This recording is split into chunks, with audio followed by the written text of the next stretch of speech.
Speaking of guys stealing bases, Byron Buxton stole third base for the second time. Yep. Took him 11 years to do it for the first time and 15 games to do it for the second time. Yeah. He now needs he's at 24. He's 24 for 24. So he needs 6 to get to 30. I think that's pretty unlikely. But he should get to 25, Yeah. which Hopefully. would be the Yep. first 30-25 season in the history of the Twins. Yeah. He's definitely motivated to run. I just, as we've talked about it over the years with him, he's just not on first base that often. Like Yeah. most of his hits are doubles and homers. So Yeah. here's the other thing, though. I had been wondering, like, that Philly series at the end of the season, are they going to be motivated to play Byron Buxton? Like, let's just, we got him to the end here. Why risk? I mean, we saw when he Yeah. stole third base the other day, it looked like he might have hurt his hand. And I'm like, oh, boy. I was all ready to say to you, by the way, today, see, John, you wanted him to run like crazy. And I kept saying, well, if he runs, he's going to get hurt. Yeah. But it seems like he's okay. Uh, But here's the thing that might keep them from benching him. Yesterday, he yeah. reached 502 plate appearances, which is what you need to qualify for the batting title. And in his contract, there was a incentive for reaching that, for qualifying for the batting title, 502 plate appearances. He got $500,000 for that. Yep. And he has another $500,000 incentive that's like 25 or 30 more plate appearances away, something like that. 500. Here's what it says on COTS. Okay. $500,000 each for 502, Yeah. 533. So Which is now 29 away. Yep. 567. Well, yeah, I mean, he's not going to That's reach probably that. too much. Yeah. Yeah. But 29 in 10 games Yep. is, he would get that if he plays all 10 games. I mean, you're going to get more than 3 per game. The question is, like, are they going to sit him? He's going to be motivated to play. First of all, he's just motivated to play in general this season, every season, but he's able to do it this season. But, $500,000. And I'm not a guy who says, like, players should be focused on making an extra $500,000. Sure. But if there's anybody who deserves an extra $500,000, it's Byron Buxton. Right. Yes, He's already been worth, in terms of wins above replacement converted into dollars and all that, he's been worth like 40 something million dollars on the field, and he's getting paid $15 million.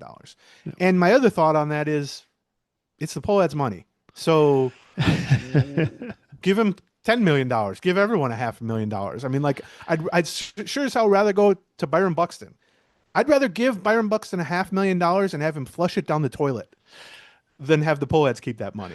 And so I would like to see I'll him. also say this, like if he gets, there is something, that it makes national news, like a 30-30 player, which is going to be, like you said, it's going to be really hard for him to get to that point. But if he makes it to a 30-30 player, I think he's already going to be getting MVP votes. If he ends up anywhere from 6th through 10th in This is MVP the other votes, incentive that he has. he gets another $3 million. Right. And if he gets fifth, it's $4 million, third, $5 million, etc. So Right. And this was all part of the extension he signed Right. in 2022, right Yes. before the lockout. Right. And it was a 6-year extension for $15 million a year, which now isn't even one of the top 100 salaries in baseball. And like Right. I said, he's been worth 2.5 times that. Right. He's already almost been worth the entire contract, and there's still 3 years left on the contract. So that Right. tells you the value they've gotten. But part of the premise of that, and the reason at that time that he kind of signed what was a team-friendly deal, one, he wanted to be in Minnesota. I mean, we've talked about that endlessly. He's made that so Right. clear on anytime someone sticks a microphone in front of him. He didn't want to go anywhere. And there was talk of them trading him to actually the Phillies at the time, I remember. And, they had 1 more year left of him, and it was like, if we can't sign him, we're going to trade him. And he was like, let's go. I'll sign. And they did it. Part of it was he had had so many injuries at that point that it was like, well, what's fair market value for a guy who's amazing for 80 Right. games a year? And they found a middle ground that they were comfortable with, which is you're getting paid by like as like a good regular, Right. with the idea that when you're healthy, you perform like a star. And that's Right. basically it. But then in seasons like last year and this year, when he's performing like a star, but he's also mostly healthy, well, he blows away $15 million in production. But Sure. part of that contract included the incentives that you just talked about, because it was like, If he really breaks through, yeah. right, if I do stay healthy for 500, 533, 567, which are, you play 100 something games, you're getting there. You get another $1,000,000 a year, let's say, from that. He hasn't really reached that until this year because he just hasn't been healthy enough. And then also there was MVP related bonuses, like you said, where if he wins AL MVP, he gets $8 million. He gets 7 million for second place, 6 million for third place, 5 million for fourth place, and then like you said, 3 million for like, down ballot stuff. And that was 10th. Yeah. that was built in there because of the recognition that $15 million per year was no one's idea of a justifiable salary for a talent of that level. Right. But also a $90 million 6-year commitment was a big one for a guy who just hadn't stayed healthy. Right. So that's the middle ground they found. And he just hadn't been able to stay healthy enough to get to that point. Now this year, he's already got a $500,000. I think pretty likely to get another $500,000. Yeah. And then I actually think he's definitely going to finish in the top 10 for MVP.